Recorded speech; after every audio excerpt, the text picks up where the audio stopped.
Welcome back to Clash Royale League Asia. We are back with the losers of the first. Happens to be the matchup of the losers of the first two matches. Yeah, it's not a tournament format where this is the losers match. This is just happens to be the two teams who dropped the first two games playing against each other. We have OGN Entus versus Sandbox.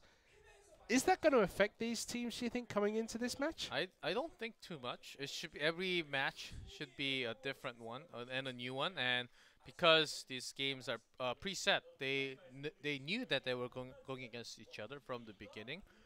They happen to be playing two matches today, and because it's like a round-robin system within the region and against each other for every single team around Japan, Korea, and Southeast Asia.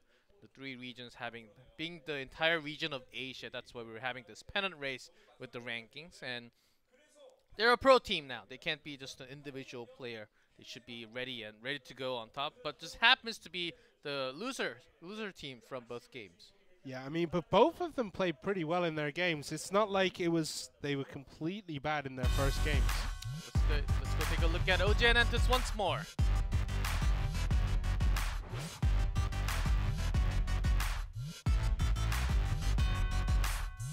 OGN 엔투스의 강한 모습을 보여드리겠습니다.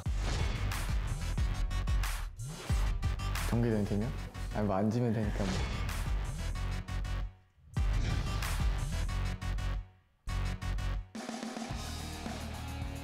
Here we go. Of course, we got to see their intro video before, so we don't have to look at that once again. But they're here again, ready to go jump into match number 3. They dropped down, as we mentioned just now. But there's that elixir that we also have been secretly drinking. Yeah, ours are empty though compared to theirs. Like, both of us have been polishing it off like no man's business. We've been dropping off some lava hounds, and we need a lot more elixirs. They're back for match 3 after dropping the first one against op.ggskeleton. They were dropped by 2-0, which could be some heartbreaking. Lots of comebacks also. Yeah, but OGN Entus once again is HAUL+, QMills, Astro, and Quesara. We haven't seen Quesara play, actually. I don't think so. And so far from what I know, he is not in the matchup. No, he's not. So maybe he is their ace player. Yeah. Holding in for the final game. We had Astro doing 1v1, HAUL and QMills doing 2v2. And it will be the other way, actually. QMills doing 1v1 and HAUL with Astro 2v2. So they're holding in. They're holding that Quesara as maybe the ace player, maybe a different one. Of course, they can't overlap with the 1v1 and 2v2, but they can play once again. Anyone can play once again in the ace match. And we have Sandbox now. We have Ido, Beaver, Khani, and Sinchu. Once again, we cannot understate the experience on this team, but it didn't actually matter in the last game. They ended up losing to a relatively young team. Yeah, just ended up falling short a little bit. I think Beaver also in 1v1 he was close, but Expo Master coming up on top, he was not really making too much big of a mistake. But in terms of 2v2, I think they were overall a little bit less practice, maybe getting nervous on this live stage with the audience, with everyone, the production at OGN here. Yeah, it's a lot different from playing in your bathroom, like when you play Clash Royale, to sitting in front of everyone. Stinky. Yeah, I mean, the atmosphere is considerably different between the two. That is certainly right. I usually play on my bed after waking up or on the transportation, but let's see, the first up 1v1 QMills from OGN Entus against Sinchu, I believe. Sinchu from Sandbox. Of course, the favorites again. Didn't really get to talk about QMills too much. He was in the 2v2 previously. He ended up 3rd from the qualifiers back in March 31st. 6 wins and 2 losses actually, and this is an amazing result from the tryout. He had 7 wins and a single loss. Yeah, that's a really good stat. Like, everyone else has been like 4 losses, like 5 5 losses. and 4 maybe. He's a really strong player. And here we have, I believe it's Sinchu? Yeah, it is Sinchu. Crown Cup Korea quarterfinal, CACC quarterfinal. This is a pretty experienced player. We're looking at Lava Hound, Balloon, Guards as favorite cards. Guards, especially for 2v2 and also in 1v1. Very good tool against the Graveyard, against some miners even. So we do see a lot of guards popping out here and there. Yeah, guards have become incredibly popular actually since they got buffed. I believe it was last October when they received the buff.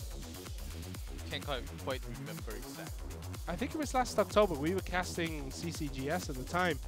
And since then, they've kind of worked their way into the meta. They've become staples pretty much of a lot of decks. His favorite decks are a Lava Loon, we would say Lava Hound plus the Balloon, and also some Cycle decks with the Balloon, as his favorite is the Balloon card. So, do you reckon we'll see Balloon ban? Maybe.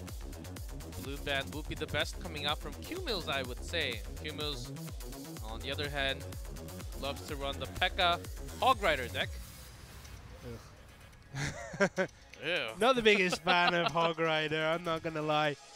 We haven't seen him at all today. Oh, hello. Surprising bans coming out. QMills banning 3 Musketeers. Sinchu banning that Graveyard. Based on what we've seen of their favorite cards, like, I don't know. It just seems like they're not usually playing these styles of cards. So, I mean, Graveyard ban to me means Sinchu's probably going to go super heavy. Sinchu did use lots of Golem decks with the Guard, some Tornado, Executioner. 3 Musketeers ban. QMills doesn't want to deal with. I'm trying to think here. Like 3M decks are very niche, I would say. Like it's not a card that can be in a lot of different types of decks. Oh, look at this! Another stat from Sinchu: 6 wins from the tryout. How many losses? 0. Oh. And also another interesting fact is that he used six different decks in all his 6 wins. That's quite amazing. You're against the top tier players in Korea in the tryout, and you win 6. You play 6, you win 6 with 6 different decks. That's quite amazing, I would say. Was there any 3 Musketeers in those decks? And that's what I've been trying to find out, but no, not at all. Interesting ban. Maybe a bit of mind games from Sinchu. You can play anything you like, but that seems a bit risky at this point. But of course, we've been through that big balance update. We didn't see 3Ms from any team so far, I think, right? Today we haven't seen any. Yesterday we certainly saw at least a couple, a little bit more than a couple, I believe 4 times or 3 times. Yeah, I was watching at home and I think I saw it 3 or as you said, 3 or 4 times, and a lot of the time it was the 2-1 split instead of 3 down 1. We'll be banned this time in this 1v1. Just want to take that out, take some big elixir down, 9 to be in fact. Because once you have something like a giant to push along with the 3 Musketeers, of course you want to split it. But even if you can't do much with the giant, the other lane onto the 3 Musketeers, the solo one onto the other lane, will actually do direct damage. Yeah, it's a very specific ban. Things like Elixir Collector bans out a lot of things kind of soft ban, you know what I mean? Like, it's really hard to use Golem, it's really hard to use 3M.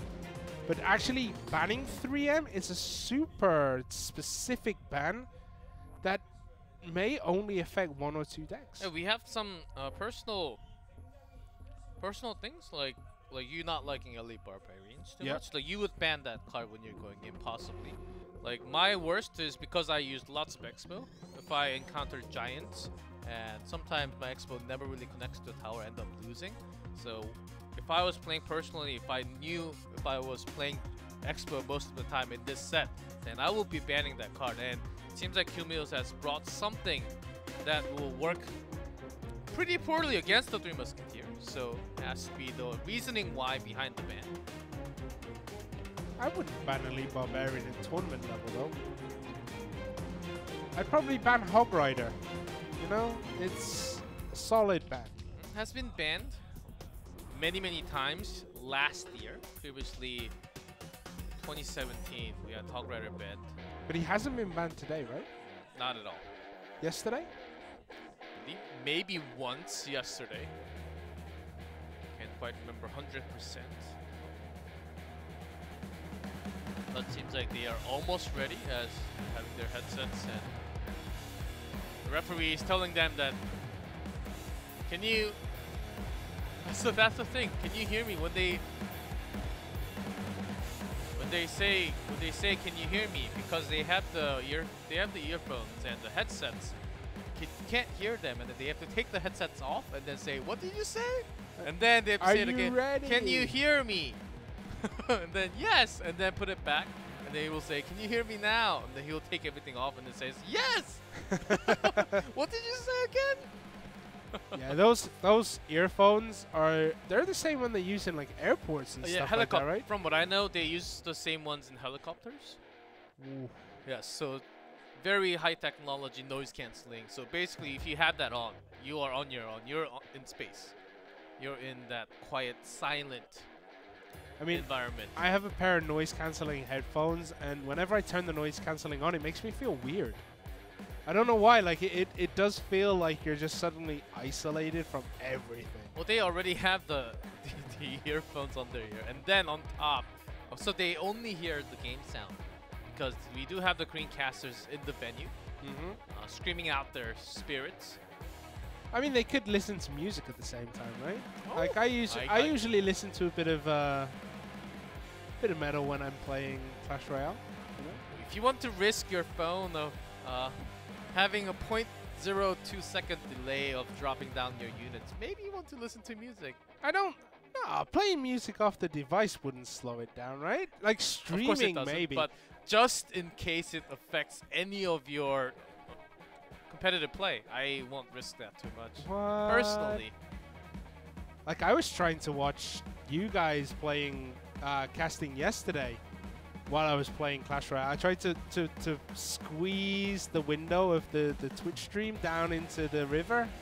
Couldn't get it to work. Of course, I don't know if that's specified or not. If you can have anything other than, if you can have anything else on other than Clash Royale. But of course, going into game, we do have a confirmation that there has been some miscommunication, mislead in which game that you have to join into. So we will be remaking that room, and it has been remade just now. So we will be going into the match very soon. They did not get extra time to revise their deck. There has been some issues in between. Yeah, the referees would have been watching that, making sure that neither player carried on editing their decks. Only 3 minutes time to build your deck, and we're going into game 1.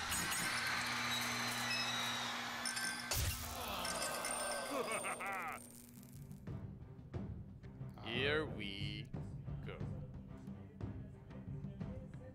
Alright, so we have QMills for OGN Entus in the blue at the bottom. We have Sinchu for Sandbox at the top. Miner straight out. Hog Rider for his first appearance of the day from QMills. Hits that tower. Is dealing 3 hits there. That's quite a decent amount of damage. He said that was his favorite, along with the P.E.K.K.A. I'm expecting a P.E.K.K.A. to come out.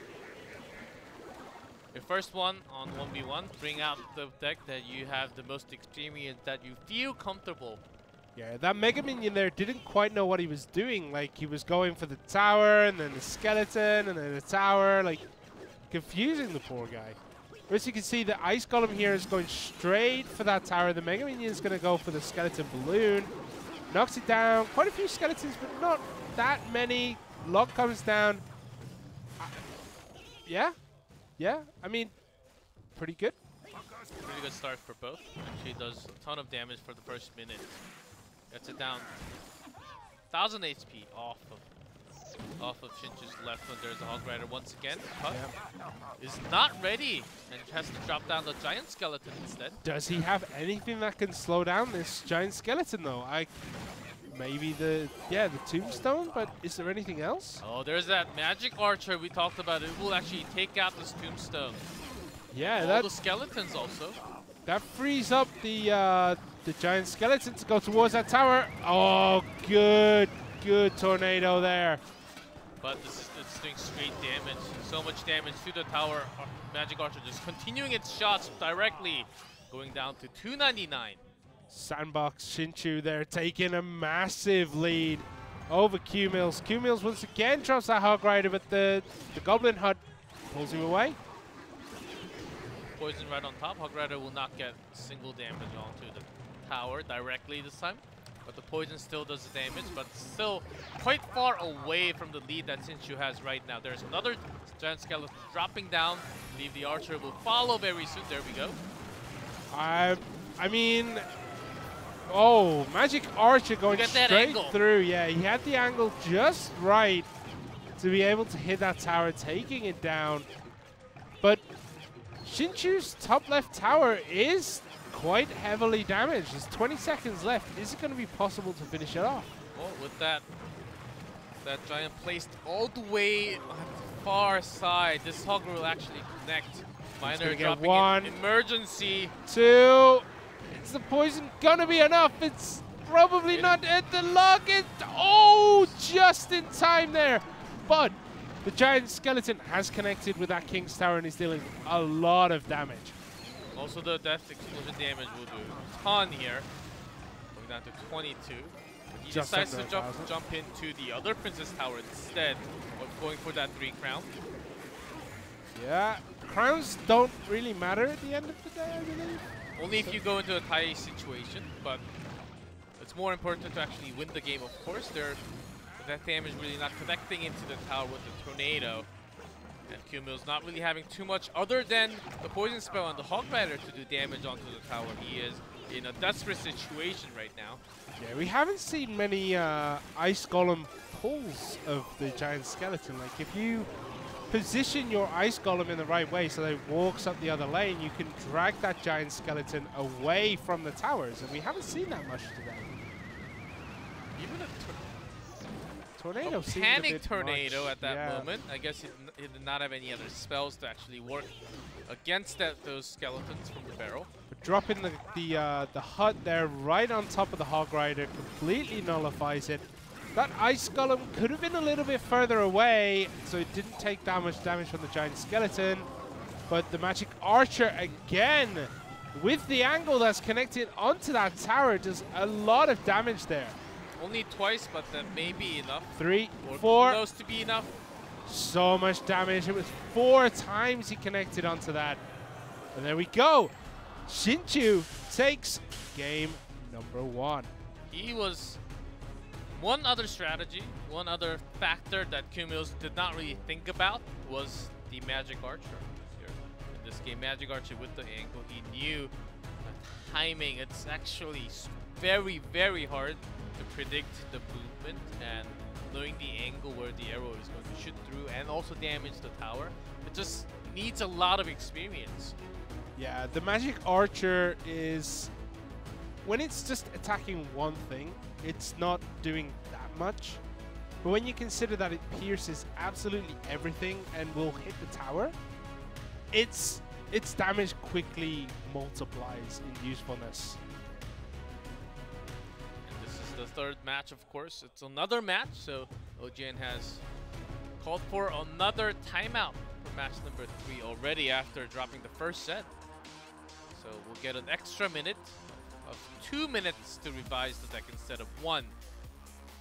It's a super early timeout again from OGN. They did this last time where after the first game they called a timeout. And is it too early, you think? Maybe they should save it for TV2 instead?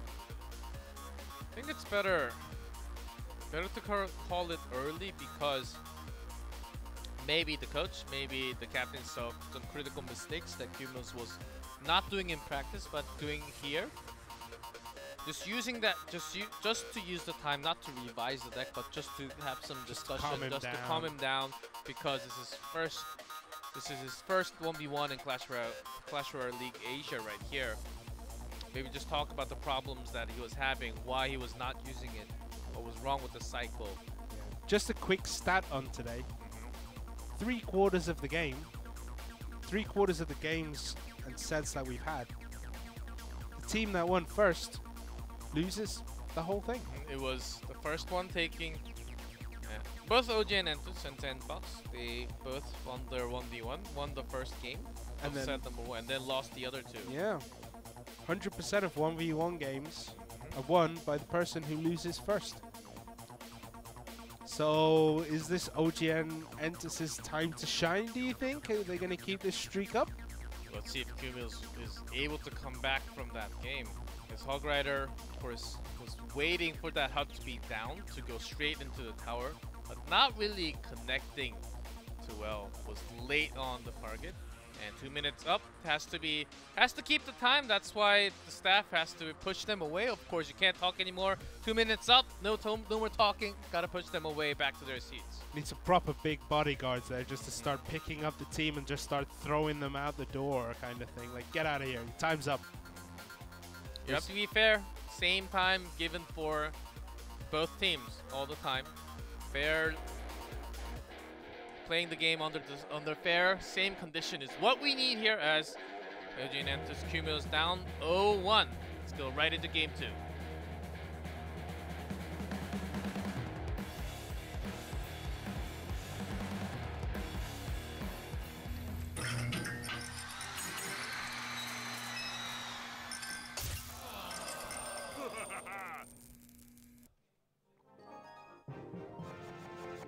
Alright, so here we are. QMills once again in the blue. Sinchu once again in the red. And the starting top. with the miner, just like in game number 1. I think Sinchu has got this, maybe keeping the same deck. There we go, Skeleton Barrel. Seems like the same deck is coming in, but Royal Ghost. Some changes from QMills. Royal Ghost, he's going to pull the giant skeleton away from the miner, leaving the Royal Miner to deal pretty much its full damage to that tower. The Mega Minion will get taken out, so he has to bring in his favorite card. Here we go, the P.E.K.K.A.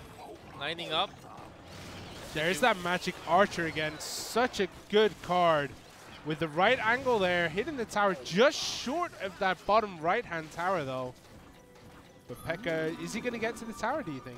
Well, it was more of a defensive tool against that giant skeleton. Now the Royal Ghost goes straight to the tower. Instead of a Hog Rider, there's that Royal Ghost. Will go straight to the tower, not even taking a single damage if there's nothing on the lane. The Goblin Hut just completely ignores the Miner and the Royal Ghost, meaning full damage on both towers. Now he can go either way.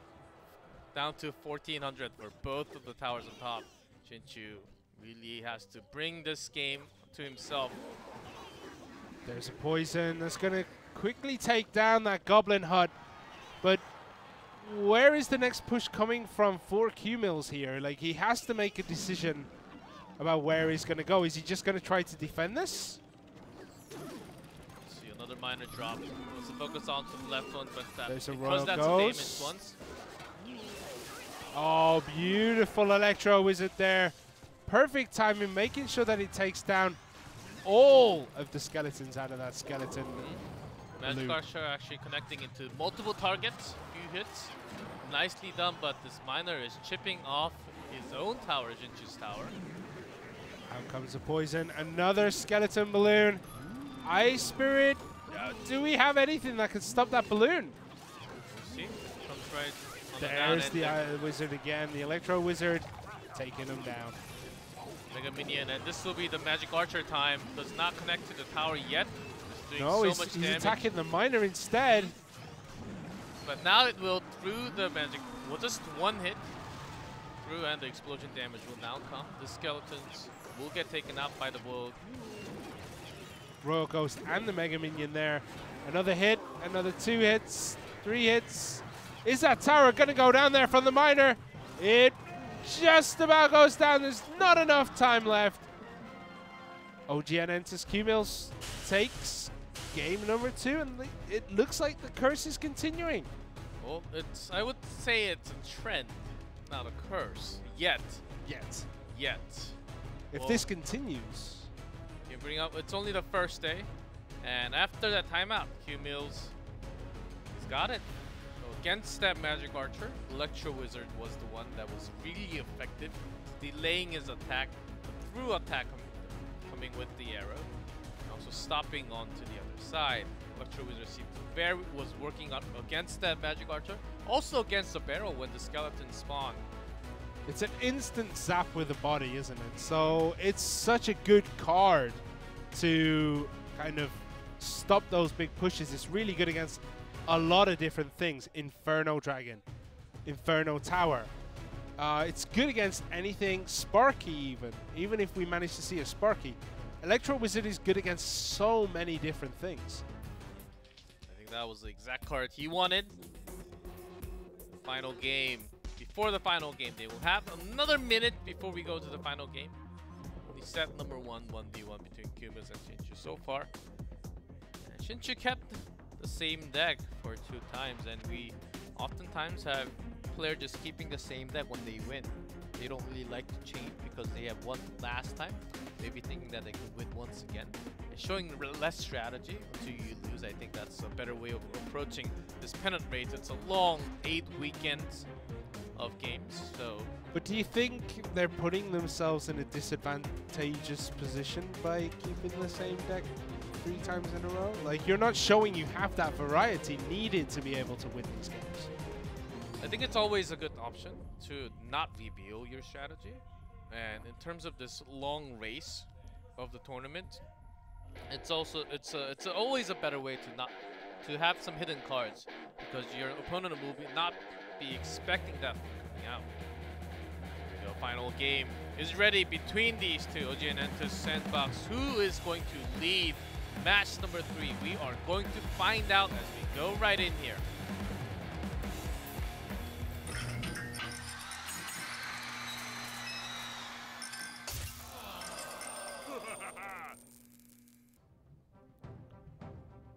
So here we are, game number 3. Same positions as always. And Sinchu starts off with that Goblin Hut. Looks like it's going to be the same kind of deck, but this time with the Goblin Gang taking out that Miner almost instantly. Is it the same deck? It started off with the Goblin Hut, Miner, this time with the Goblin Gang, which is slightly different. Looks like QMills is going to be playing the same deck though. The Royal Ghost worked well last time. Will it work again this time? Who knows? See, a different deck indeed. Dark Prince coming out from Sinchu. Electro Wizard again. So it does look like QMills has gone for the same deck. This time though, Sinchu brings out the Hunter. Very interesting card to take out that Miner. And the Electro Wizard does trade, usually kind of okay with the Hunter. As long as it's a 1v1, oftentimes it's not an 1v1 because you have a lot of units together. But delaying the Hunter with the Electro Wizard is a very good way of dealing with Hunter. Same cost, of course, but Hunter does a lot of spread damage. It works differently. It's not a splash damage, but you have a big unit right in front. It takes a lot of damage. Here comes the balloon. Electro Wizard's going to slow it down. The Mega Minion's going to try and damage it enough. It's just out. And the Miner again. Just in range of the tower on that explosion there. Oh, it hurts. There are so lots of things that Electro Wizard can actually counter in this way. And QMills, depending on the timing, that could be a great tool for him, or he may actually end up losing big time if he can't really use it to his maximum value of defending. The Royal Ghost is out again. It's going to go straight for that Goblin Hut. Do you think we should change Goblin Hut to Karaoke Room? Well, Karaoke Night, yes. Is it Karaoke Night? I was slightly leaning towards the Karaoke Night between Clan Wars. No, I voted for Karaoke Night. But as you can see, Dark Prince again taking out. Dark Prince is such a good card, actually. Like, we've seen it a lot today, and it always seems to do a good job. But Miner there, and the poison. Is that going to be enough to take out that tower for QMills? Let's see, Electro Wizard even drop on, and that is enough damage on from the Miner only, doing the damage with the poison, of course. There's still 11 seconds left. Sinchu knows now he can't do it. That bomb needed to be much, much closer to the tower. There's no other spell that he can actually help to finish the game. That will be QMills coming back. Oh, you called it curse. I called it a trend, a pattern. But It's certainly there today, Simon. When do we consider a pattern to become a curse? It's a After major. week 2? It's a comeback, so it's not a curse, I would say. Well, it's a curse for the team winning first, right? Yeah, Sinchu won the first game and then ended up getting knocked out. He lost. Gotta say though, the timeout did seem to work for QMills there. It brought his energy back, it brought his motivation back. He seemed, even on the camera, he seemed to be a lot more motivated to be playing that game. Having a balloon and picking this deck against what seemed like QMills was going to keep the same deck very likely was not the smartest choice, I would say, from Sinchu. I will be critical on that point because a lot of his units, the balloon, the Goblin Gang, and even the Dark Prince, when you're stopped by the Electro Wizard, and oftentimes the Royal Ghost also does the same amount of damage or more than damage, also does some AoE damage there. Splash damage against the gang, so had a great counter when he was basically not really dealing with the miner too well. Yeah, and the Electro Wizard just slows down a lot of units that need that speed to be good. Like, QMills, I think the Hog Rider thing was more of a test to see how good Hog Rider could be, maybe? Hog Rider, it's the first game and he lost straight away. Like, he's just not powerful in this meta right now. Just in case that the Hog Rider can just go straight to the tower, but in this case the HUD was available all the time. Once you run into a deck without any structure, then maybe you can have a lot more power. Yeah. And the Magic Archer, finding those angles every time in that first game really did help Sinchu to take that victory. But he never seemed to be able to find those angles again. Not as much. And there's the timeout call after the very first game.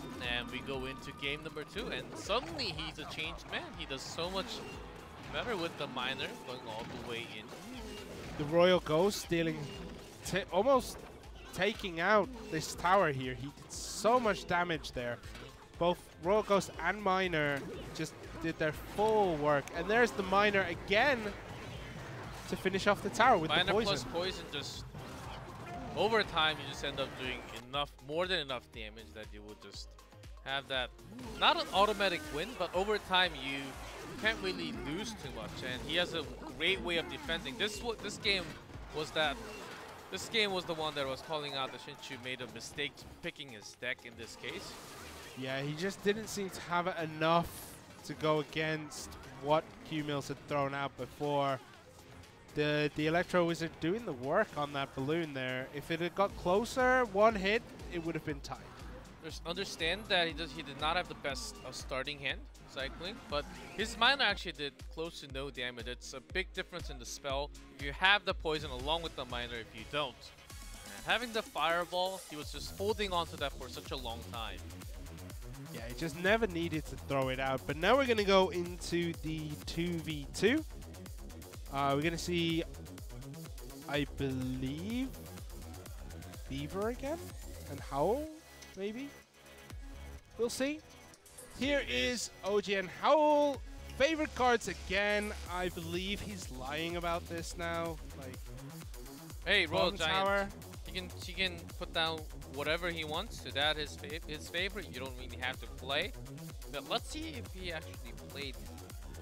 He loves his favorite, and the most confident deck is the Graveyard and the P.E.K.K.A deck. So he's lying about his favorite cards right there, right? Totally. From the tryout and the qualifiers, he has never used a bomb tower. No one has. A bomb tower and the Royal Giant. Yeah. Very, of course. So here we have Astro. Favorite cards, Princess Tornado and the Ice Spirit. Astro is a good player, right? He won the first game he played today and then lost game 2 and 3. But I don't know, maybe this new confidence that seems to have entered OGN Entus might actually, you know, take them through this 2v2.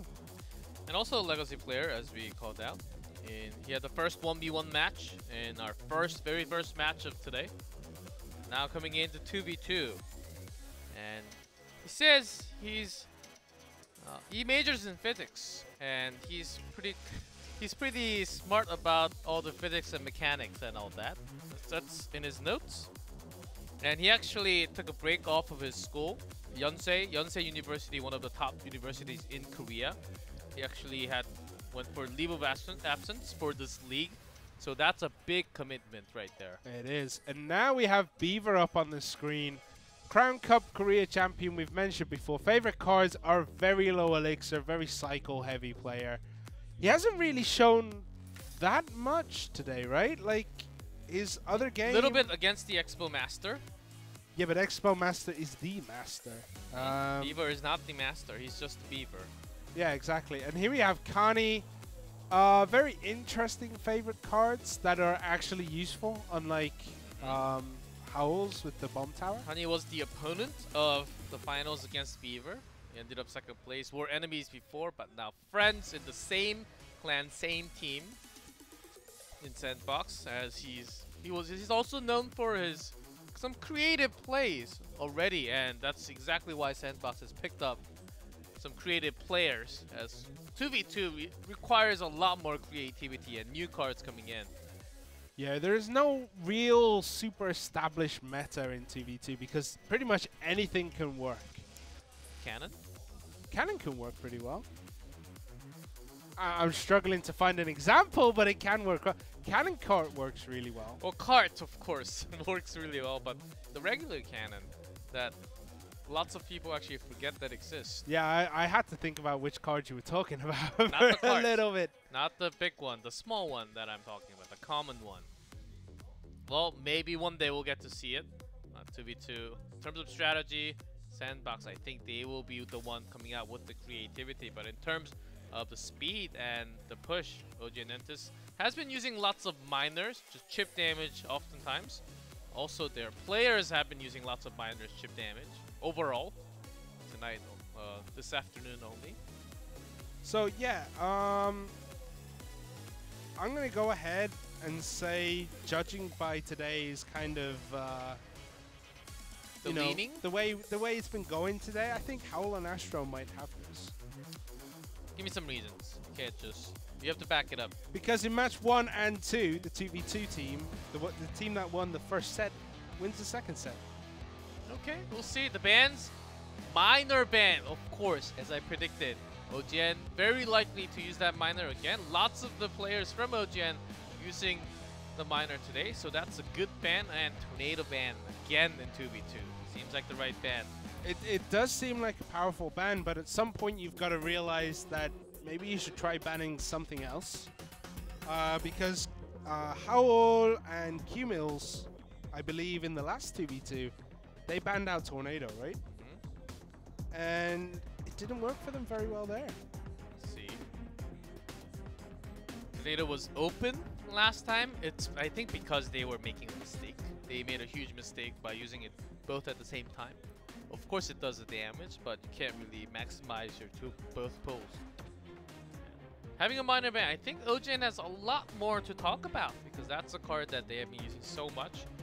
And even against the 2v2, maybe a different strategy this time, but Astro was also using it in his 1v1 match. I think at this point, most of the 2v2 players are just going to be not making decks with Tornado, because they know it's going to get banned. It's going to... If they're not banning it, the other team, there's a good percentage chance that they will, right? I think about 70% so far, including yesterday's. I'm only talking about 2v2 ban cards, of course. Yeah. Tornado is good in 1v1, but it's a lot more powerful when you can chain it twice. So they're going to have about another, what, 30 seconds, we think, on these decks? Unless a timeout has been called? Well, it's the initial one, so they have 3 minutes. Oh, it's the 3-minute one? Because, well, especially for OGN, I think they need more than 3 minutes, possibly. Just not having the minor means they might just not have their playmaking card, as they can't really do chip damage anymore. Maybe they will just go for their old favorite, which is the Graveyard. Very good shout. Graveyard could make its strong debut here. On a 2v2, less likely. Maybe we'll just see lots of princes coming out once again. I believe both teams are ready as we hear the music. Let's jump right in to the third 2v2 of today.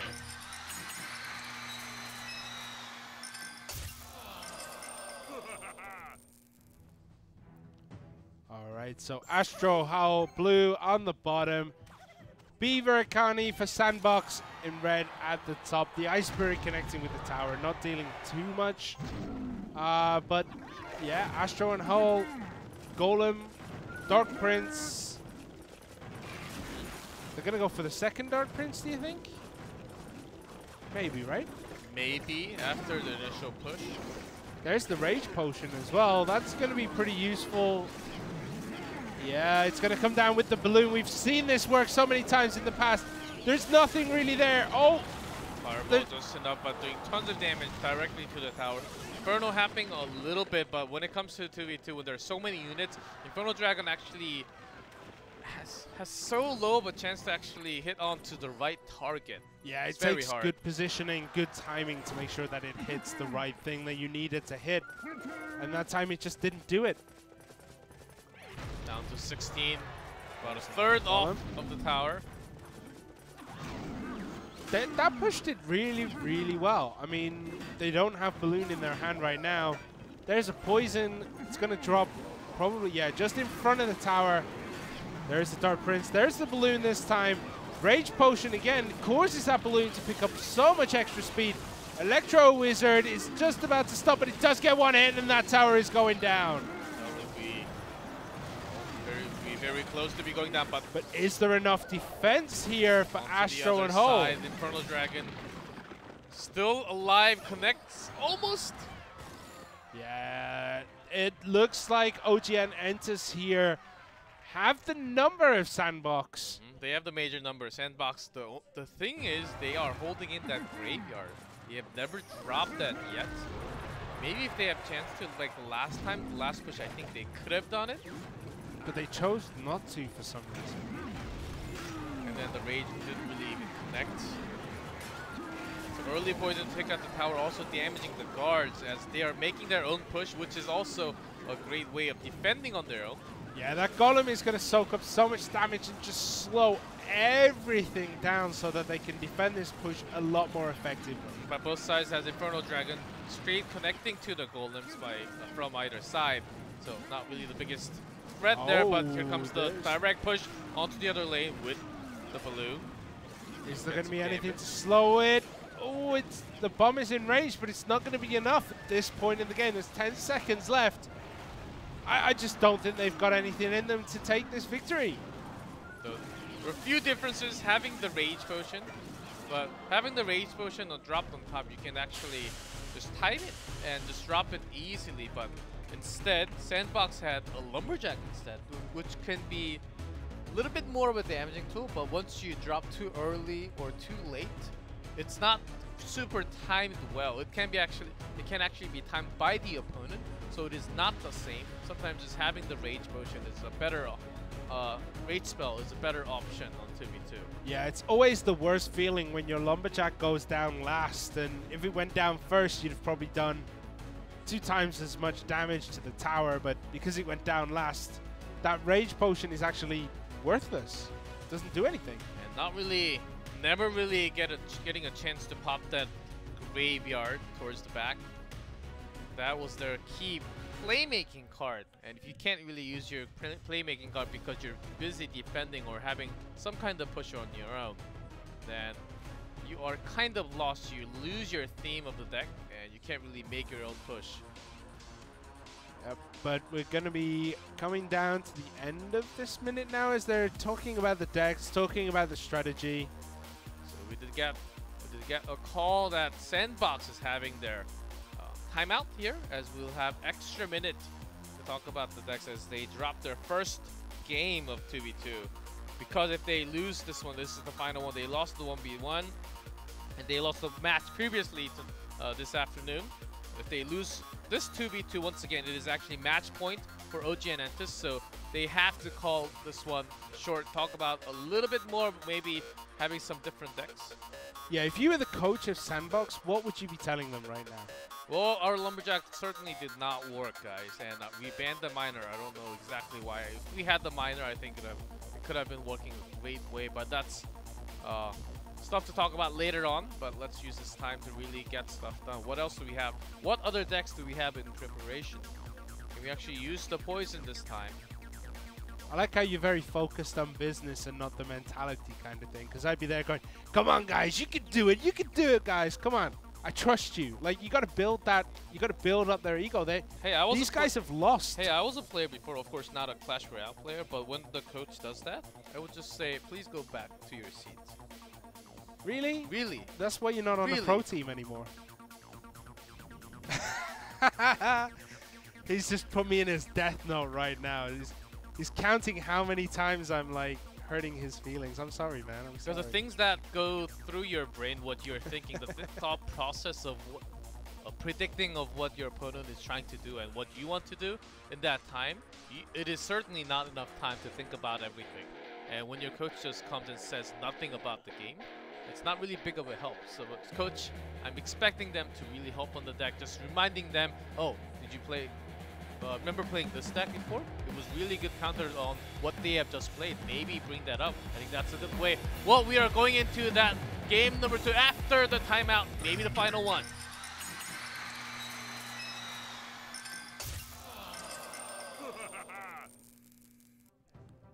Alrighty then. Once again, blue team is OGN Entus on the bottom and Sandbox red team on the top. Golem once again coming down for OGN Entus. They have the same deck. Brought the same deck as OGN. Pekka now for Sandbox. OGN on their match point. They will win this match if they win this game of the set 2v2. So the Pekka is going to engage onto the Golem, whereas the Knight itself is going to attack, but that Inferno Dragon is going to deal a lot. But the Freeze Potion coming down, stopping all that defense. Oh, even the Pekka with double prints. This will be a gigantic attack. Inferno Dragon locked onto Pekka, so we'll be dealing a lot of damage now over time. But let's see if there's any connections onto the tower. Zap, charging. Good Zap stops it. Ooh. Stop the charge, so actually a lot less damage than compared to what it could have been. A disaster.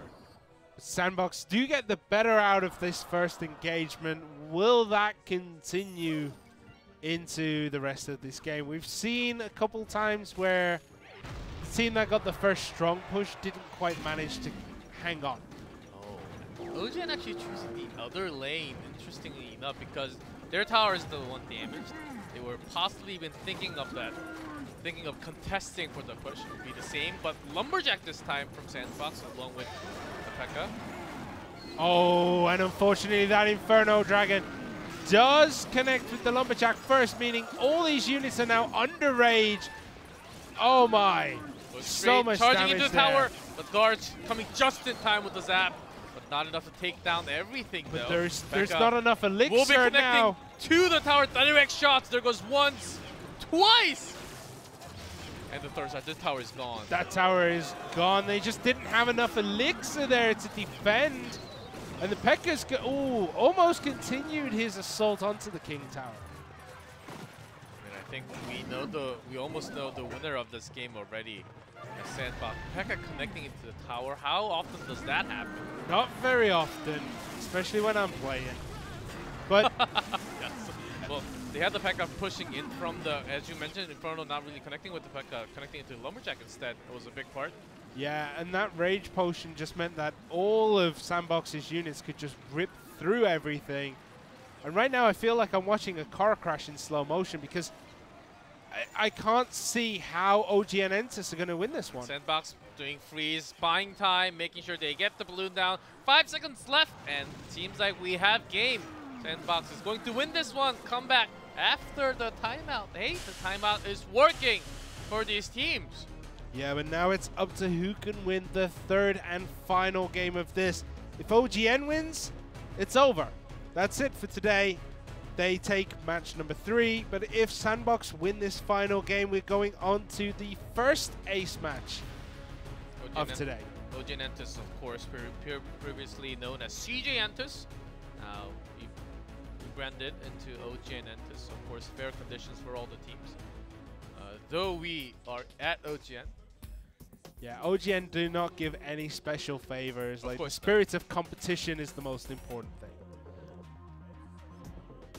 Of course, the final could be the final one again for Sandbox. OGN ENTUS still on a match point. That's a thing. Yeah, they're on match. I don't know. Like, I'm really struggling to get behind this idea of keeping the same deck that wins you game 1. I feel like you should try something else in game 2 and try something else in game 3, because your opponent, everyone does this in Korea where they win game 1, they go into game 2 with the same deck, so you know what they're going to play against. It's holding in as much strategy and hidden, and also if you win the first one, you have another chance in game 3. So I think you are having you're not really tossing out your options. You're using your options to the maximum value, I would say. I don't know. I just think that you should change your deck in game 2. Every single time? Every single time. Every single time? Doesn't that reveal a deck that you wanted to play next time? Well, we'll talk more about that as the time is up already, or which might be possibly the final game of tonight if OGN ENTUS wins. But a comeback for Sandbox would mean the first ace match for tonight. Let's go into game 3.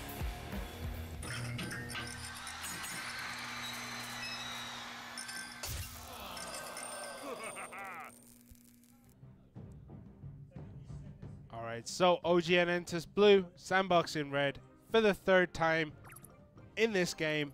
I just want to say that, like, I don't think it matters holding decks and cards at this point, because it's an 8-week tournament. You're going to be showing absolutely everything plus the kitchen sink, you know? So, like, if you're not creating new decks, then what are you doing? You know, you have to keep changing your decks. Oh, playing your chances. Playing your chances, I think, the best way. And this is, of course, the most exciting part about 2v2. Not really putting down anything, as both teams having P.E.K.K.A. So a very similar deck that Sandbox had from game 2, but a totally different one from OGN. In this case, double Prince and the P.E.K.K.A. So similar one, but a little bit different in terms of the spells they are holding. Yeah, both teams now are just cycling out a few cards just to make sure that they have the perfect hand. He's angry. He broke the piece with the fireball. Usually we see this go down to a minute where no one plays anything, but I guess that fireball did just annoy Sandbox a little bit. So they threw out the golem. We have the P.E.K.K.A. Ice Spirit freezing everything out. P.E.K.K.A. does connect on exactly what it needs to connect on. When is that Lumberjack going to go down, and is that going to make much of a difference? It doesn't seem to be. P.E.K.K.A. is still alive, and P.E.K.K.A. still has a decent amount of HP. And in this case, Wait Zap to cancel the charge damage from both Princes. Yeah, it's very, very even right now. One player on each side has a lot of elixir, the other one doesn't. Like, it's very, very, a few differences we see. We have a freeze from Sandbox and Electro Wizard, but OGN ENTUS having the guard instead, and the rage instead of the Lumberjack. So that will be the differences. Yeah. Those double knights deal so much damage to these golems with that poison underneath as well. P.E.K.K.A.'s going to come in fully hit. Looks like they want to try and play the balloon. There it comes. This balloon, nothing to contest it right now. There's the freeze, holding it in place. Mega Minion will take that down. A lot of damage, but the zap coming, and another Mega Minion has to be dropped so that the balloon is taken care of before it connects. Sandbox's P.E.K.K.A. goes in there. It has so much HP left. He's going to have to throw down a lot of defense here for OGN. And they have it. Wow. Just a single Ice Spirit to draw attention from the P.E.K.K.A. was maybe going to land on a hit onto that tower. Great use of Ice Spirit there. didn't really get to see too much, but This is very, very equal right now. go down to overtime. And you gotta make it happen. Golems Oh no! dropped onto the other side. Will this be just the race? It's so much faster for Sandbox because they dropped right onto the bridge. Yeah, and the P.E.K.K.A. is on the opposite side, not going to be able to take down this Golem. But if that push is uncontested on that side, he's going to take down the tower quicker. And Alright, personally direct damage, over. Sandbox takes it. Just knowing the overtime because they had it far placed, so far placed from the bridge. The moment the Golem and the Dark Knight was placed onto the left side, they knew exactly what to do. It was comeback here. That P.E.K.K.A. being placed behind that Golem just meant that all their defensive tools that they were holding on before were gone. Basically dropping down the Golem and the P.E.K.K.A. basically means that they can't really defend for the next 5-6 seconds. They don't have anything big of a tool to defend, and they had the right timing. They were thinking, OGN Entus was thinking into a longer game possibly because there were some time, few more minutes of overtime I believe, but once you lose that single tower, it is done. It is called overtime for a reason. Yeah, and now we're going to have the ace match, and we have no idea who's going to be in this. Yeah, the first match. ace match for today actually. Both matches 1 and 2 ended up. So the ace match can be any player in the team, right? Even if they just played the 2v2. Yes, it could be anyone from the 4. They have. Before that, we will have the highlight of the 2v2 here. Yeah, that game 1, OGN Entus played really, really well. They pushed heavily. The Golems slowed everything down.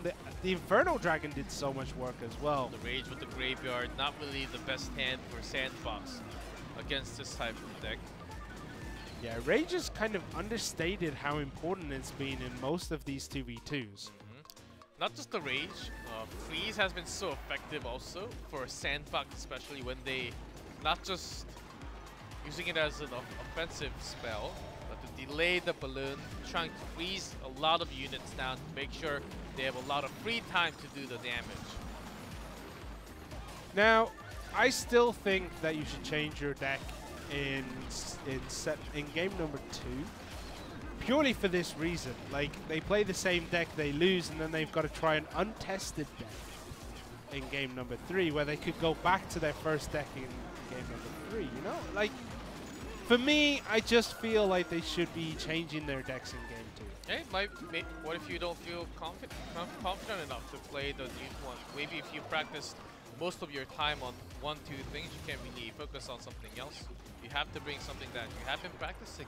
Maybe that's the thing, because 2v2 is a very new competitive mode that we are coming in here as. They did get some time, but not like years of practice before. Compared to 1v1. And Sandbox, they Look at knew that they freeze, had just this. a beautiful freeze right there with the Mega Minion taking out that balloon. Freeze is so good. This push was really good too, but the freeze again, MVP spell right there. As the Mega Minion and then the Ice Spirit and then the Zap, just everything stopping that balloon from going anywhere near the tower. Fireball. Tons of damage too. I believe 6 units right there. And that was the mistake. P.E.K.K.A. Golden being dropped, and the moment that happens, Sandbox drops everything onto the other side. Look at that, Prince after Dark Prince. Yeah, OGN went for the slow push. Sandbox went for the fast push. Fast push beats the slow push. Golem and P.E.K.K.A. so slow going towards that bridge. Took a long time. When you, on the other side, you have the ones charging in. Triple Prince. You can't really do too much about that. Yeah, triple pinch, pushing that Golem as quickly as possible. And let's see, we are waiting for that final confirmation on the ace match. I believe they are, well, they get to submit their roster for the ace match after set 2. So still yet to know who is going to be the one playing oftentimes from yesterday from Southeast Asia. Ended up being players who played in the 1v1 before. So, but both teams played twice today, so we actually don't know. I think we could see Ido from Sandbox. That's definitely a strong shout. He's such a rock for this team. He's Very been here experienced forever. also. Yeah. OGN ENTUS, though? I don't know. They do have that Quesara. Is it going to be Quesara? He has not been playing at all tonight. Yeah, he's been the reserve player for both games today, so I think it is him, right? From the profile. Yeah, yes, he is. Hidden card. He has been sitting out for this entire match. Finally, he's here, and he is the ace player of OGN ENTUS. This is the time they need. Both teams dropping their matches earlier on. Now, Quesara is the youngest player in his team. Yeah, he likes his golem cards. What's his favorite card? According to what's this, his least favorite card? doesn't say his least favorite card. Does he say none? No, where? It doesn't say. Favorite card here is golem, but it doesn't say not favorite card. Is that Well, on the it other says page? something about something you don't like. And Things you don't like. he has and said nothing. nothing. He likes everything. So he's a super positive person. He likes everything. I do like Astro's things you don't like. Sunlight. Sunlight? Yes, That's- he's a pure gamer. Yeah. He's born gamer. He's If a- you don't like He's sunlight, a vampire. he doesn't like sunlight.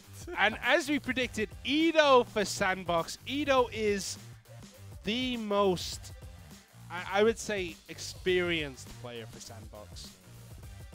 Pairing all the... Of course, there are great players, but he's been playing in lots of smaller ones. Also, I believe in some college Clash Royale matches. Previously in few universities that happened, only in Korean coverage, of course. Early last year and the year before also. And Clash Royale has been having lots of smaller tournaments even in Korea. Just like Southeast Asia, I believe the same in Japan. A lot of these players are actually have tons of experience in tournaments. Just a smaller one, not as big as this one, as this is the first time with the pro teams actually joining the league here.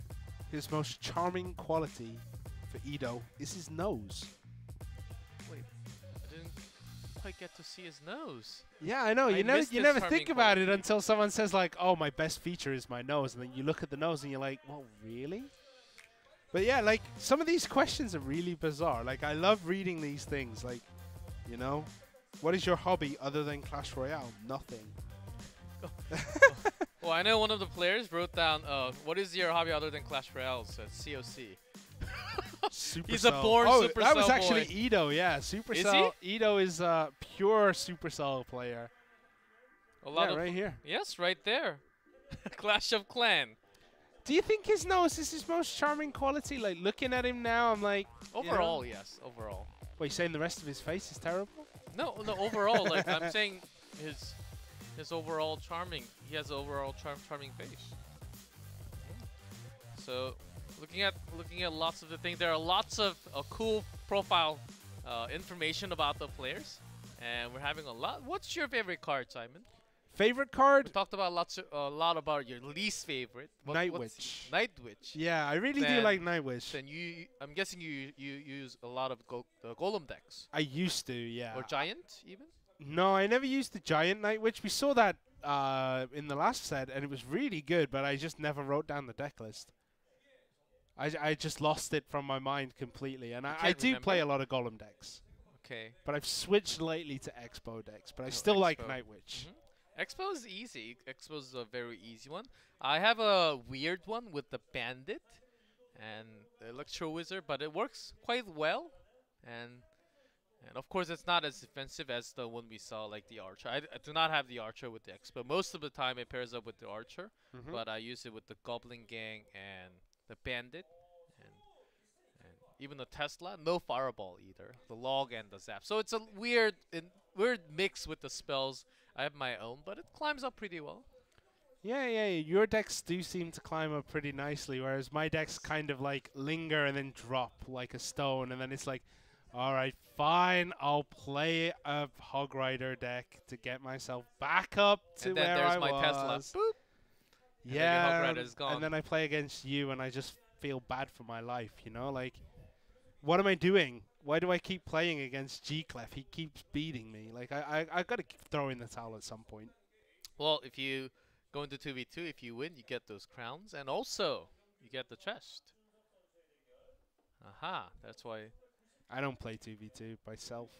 I only play 1v1. This is, yeah. Of course, if there is, I don't think there has ever been a gold rush or the gem rush on 2v2. It's always on 1v1. It's always on only. 1v1, Yes. yeah. I think it's about time that we have some crazy events for 2v2 also. It's hectic already. I mean, you could have the crazy event for 2v2 where you don't have a partner and you play Clash Royale the way it was meant to be played. 1v1. Oh. That joke almost went right over your head. I was saying, oh, what are you trying to say? Okay, going back to it seems like we're having some issues in the venue. Maybe some. Okay, we do see the banned cards. P.E.K.K.A from Quesara and Elixir Collector. So big bans coming out. Seems like we're going to have some small cycle decks. Expect to see miners, poisons, maybe a graveyard this time. We haven't seen many of them. Well, after that, they will have 3 minutes to build. Guessing we never really got a chance to see what Quesara likes to do. Yeah, this is Quesara's first game, and he is an unknown so far. Like, we've seen Ido play a few times, but Quesara, we haven't seen anything. Yeah, there's a big X.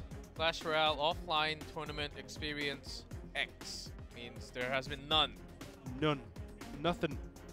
And he wants a player that he wants to watch out is Expo Master. Everyone loves Expo Master. He likes to use lots of Prince decks. What is your current obsession? Not wasting Elixir.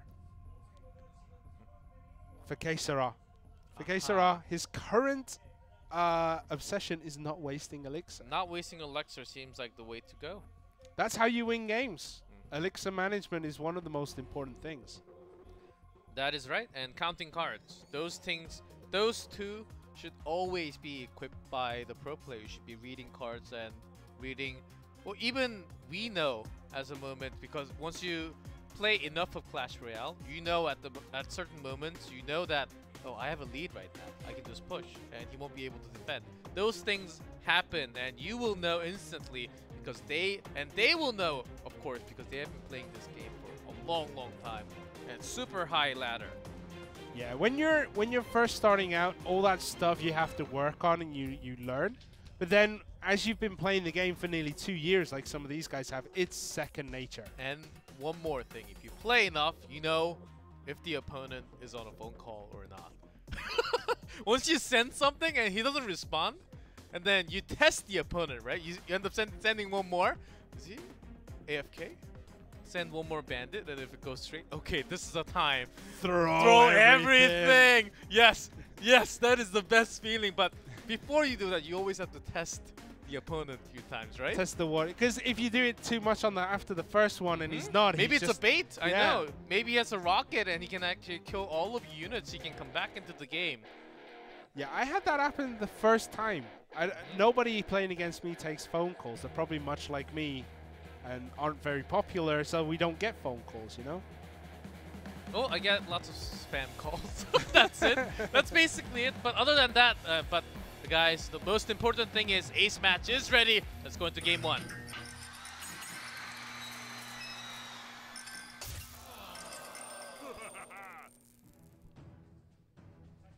All right, so we have Quesara in the blue at the bottom of the map.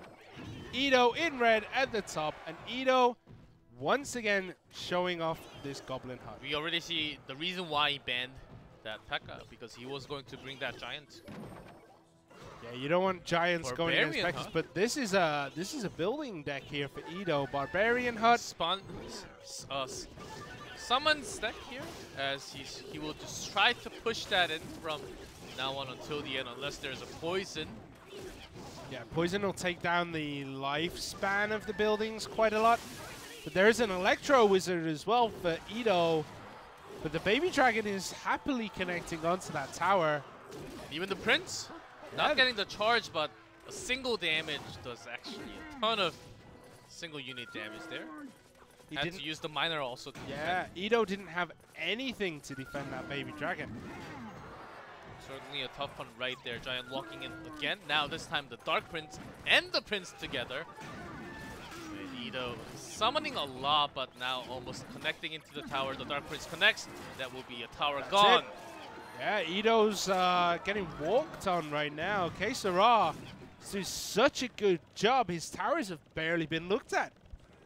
Barbarian Hunt, a very good tool, but once you cannot really make your push, it becomes so hard. I don't think Edo really got the full value out of either structures, either hut that he placed right there. Now the worst thing is if you end up losing the tower, you end up losing so much more because there are less of a space that you can put your summons. No, you can put your summons anywhere still, but your opponent Yeah, but your has opponent will more just take it area. out instantly. You can put the giant right next to it, and basically you will never get the full value. So once again, that baby dragon, the poison comes down, but that's not going to be enough. The baby dragon is probably going to connect onto this tower once more. This time a lot better of a cycle because he has an Electro Wizard. Milebi did not have that initially. That's what it costed so much for him. He couldn't really stop the charges or the giant from walking in. Now we have double barbarian huts. Damn, like that would spawn so many barbarians. But look at that giant stop right on top, just making sure all the damage goes to that giant. Yeah, and it's like once you have one tower advantage, you can just keep throwing things to distract your opponent's push. And that will save you in the long run. Finally, a poison tower to come back, but is it going to be enough? I don't think he's so far away from taking any damage more. I think Quesara has won this game. Phenomenal play by Quesara. Actually, like, just outplaying Edo so easily there. Yeah, giant double prince. Still a very strong deck with the poison, as long as you have that P.E.K.K.A ban. I think just from the ban, Edo should have been expecting this deck to come out. Maybe it was just so common that he was not thinking that it was going to come out from Quesara in this important match. It's one of the most common deck with the poison, and I didn't see anything crazy of a fix from that trendy deck right now. So for game 2, I think Quesara is the type of player who will change his deck. I don't want to see him go out, you know? I want to see him win, change his deck and win game 2. Just to prove me right. Will he though? No. Probably not. Of course he has. We're quite far away, and also he has his headphones, so he can't really listen to anything that we're saying.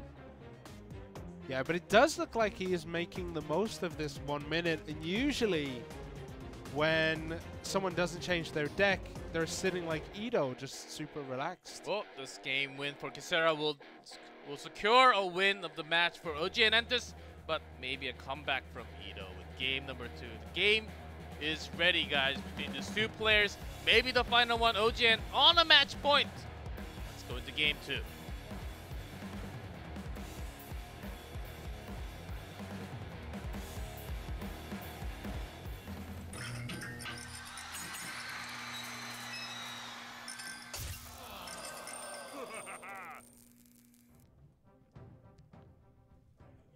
All right, Quesara in the blue on the bottom, Edo red on the top. Down comes a Frost Golem, and bats for Edo to start off. That's usually just to keep cycling your deck, because you know the bats are not going to do We too do have a much different deck from Quesara this time. Ice Wizard was not available, I believe, last time. And Edo trying to just do some chip damage, maybe with the miner. Didn't get that much. There's a graveyard for Quesara. And it seems like it's going to do a decent amount of damage onto this tower. Because the Princess Tower locked onto the Ice Golem right before. Great chain of connections there. And the Ice Wizard as well, slowing down and attacking that top tower. There's the Ice Golem. Is the miner going to... Oh! Activates the King Tower. Worst case scenario for Edo. You're going for the chip damage with the miner. Maybe one more spell. I'm guessing a poison to follow up later on. But activating that King's Tower kind of does put a dampener on a miner, you know? And even having a tombstone against him, Ito has he's in a big trouble. And he had that balloon, but is it really going Mega to Minion connect? was played on the right-hand side, but the balloon was on the left.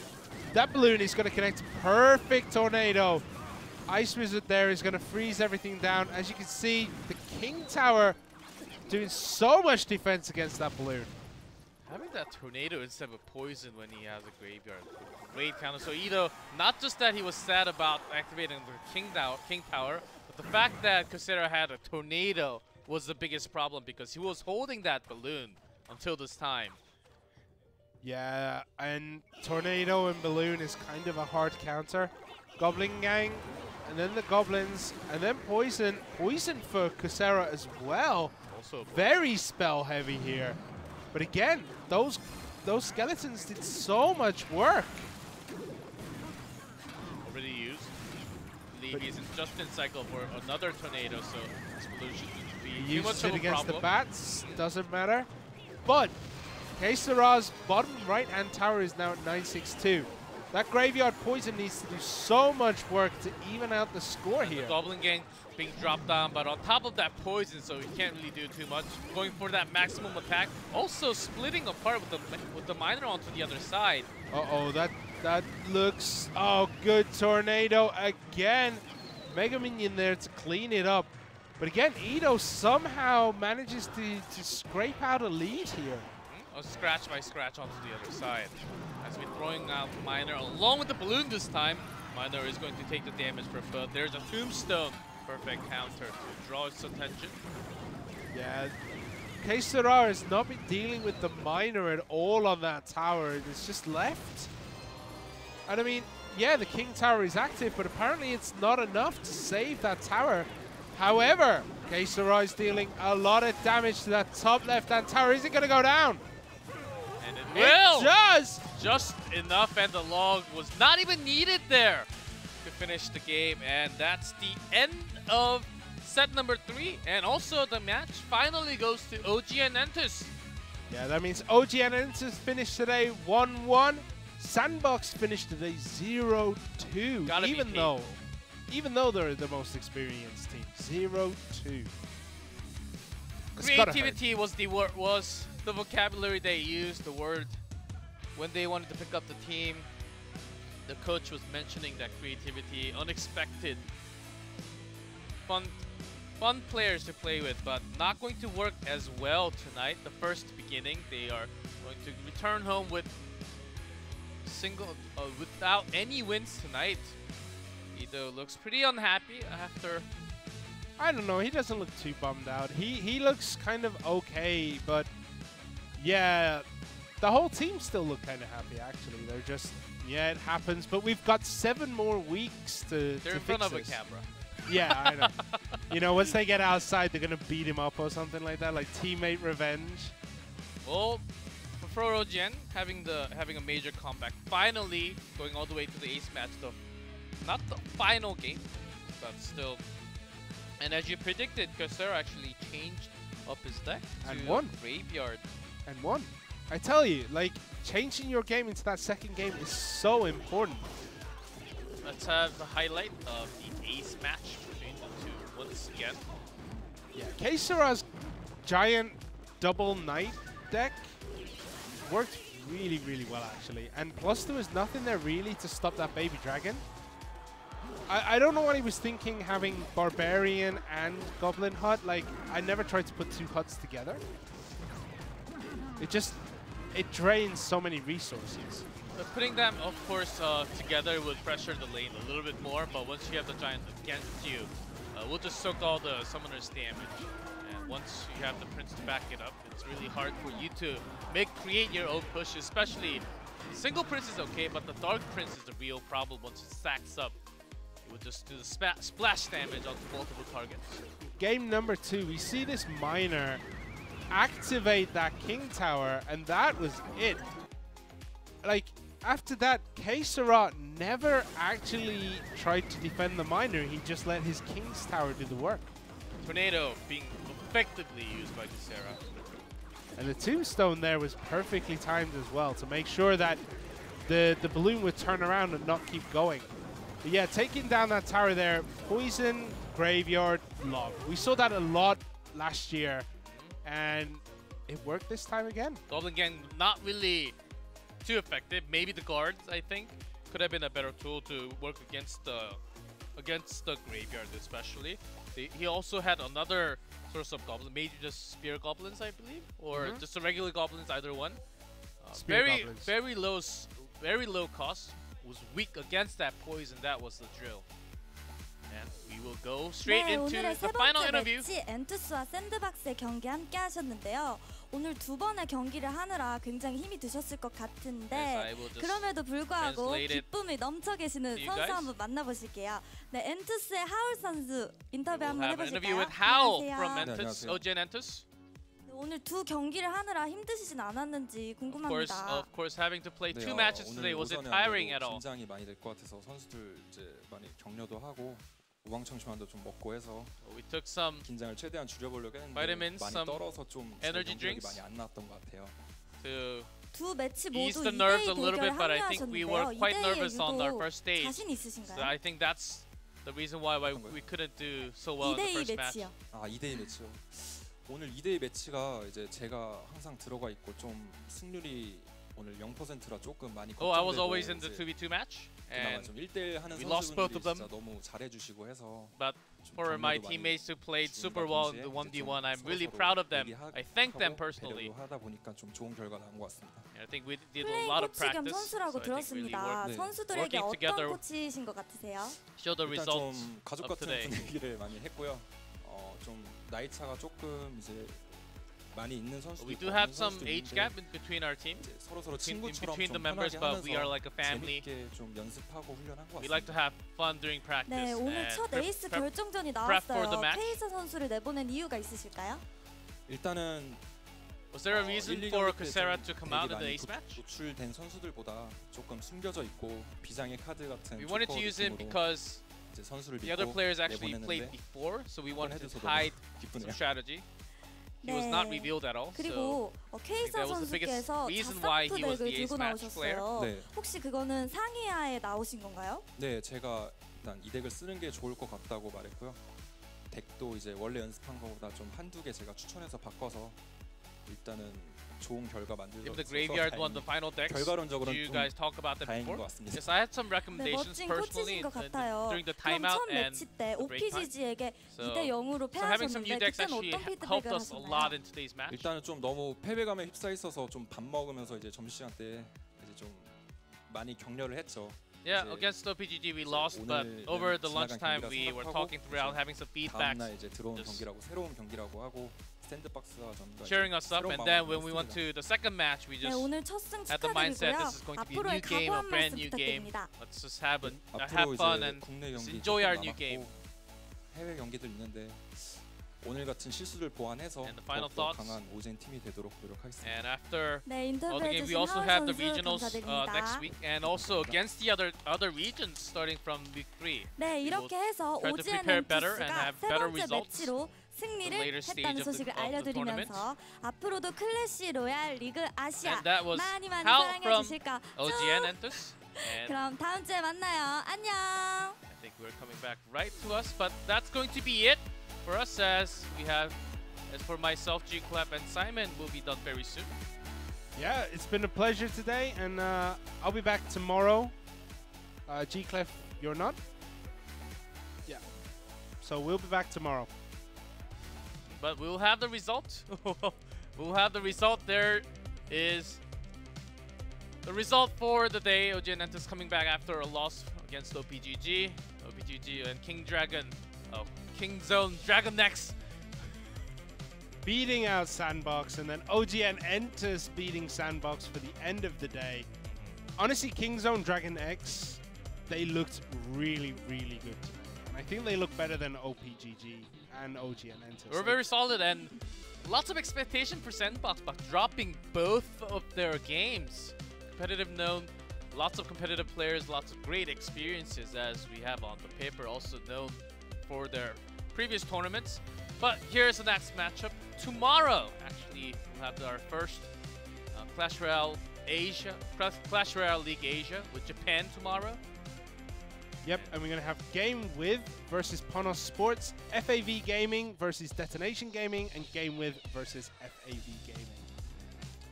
So we have the Japanese teams coming up. We had Southeast Asia yesterday, Korea today, and Japan tomorrow. It will continue till next weekend, and then after the first 2 weekends, it will actually we'll have the regions going against each other starting from week 3 all the way to week 8. So it will be a long tournament, and always players have to be prepared for a lot of their games here. Yeah, and the traveling as well is going to play into it a lot. It was only the second day. Korea is finished for tonight, but Japan coming up, as you guys saw on the screen very soon. As for myself, I casted with Joel last night, but tomorrow you'll be back with Joel. It will be Joel and of course Simon casting together for the Japan region. But for us, that's going to do it for us tonight. Thank you for watching, enjoying the Korean region. We will be bringing this broadcast every weekend, so stay tuned. We will be back every Friday, Saturday, and Sunday. See you guys tomorrow. Later. Oh, actually, I closed already, but we're having the piggyback, so we have to delay slightly a little bit more. But always, see, we ran out of our elixirs here. Yeah, we that's drank why everything slowed down. Everything slowed down, and I've done my closing already. But we don't even have the elixirs. We can't even get anything. But that's it. We're going out. See you tomorrow.